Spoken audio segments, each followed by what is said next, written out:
What's up, everybody? Mark Radio from Body Elite here, and today we're talking about the overhead press. Very similar to the horizontal press with some of the aspects and basics and technique with it that we want to address when pressing overhead. The same thing as far as with the horizontal press, we talked about elbow and wrist alignment when pushing out. It's the same thing when pushing up. You don't want your elbow to bow out from underneath the wrist. And also, you don't want the elbow to kick back behind the wrist, or even too far forward to where you're doing a tricep extension more rather than getting behind it and pushing up. A couple of other things when considering an overhead press is your own range of motion. A lot of people have office jobs or drive a lot, and they can't go overhead without having to hyperextend the back or without having to torque the shoulder in a certain angle.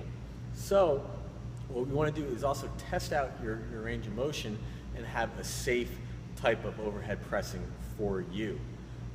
So what we're looking for, again, can you go reach straight up overhead while keeping the 3 points of contact that we always reference? So keeping the 3 points of contact, can I come straight up overhead, have my bicep almost in line with my ear without overarching the back or without rounding? If you can, you could probably overhead press safely. If not, we have to modify it.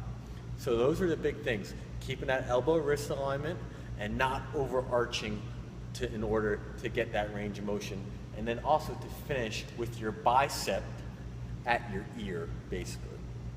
Those are three very important keys when overhead pressing. And we could go into different variations of twisting, all that type of stuff, but for now, if you can't do that, you shouldn't overhead press. So again, wrist, elbow, weight alignment, we always talk about, and then also not arching the back, keeping the 3 points of contact. That simple when overhead pressing, guys. Try it out.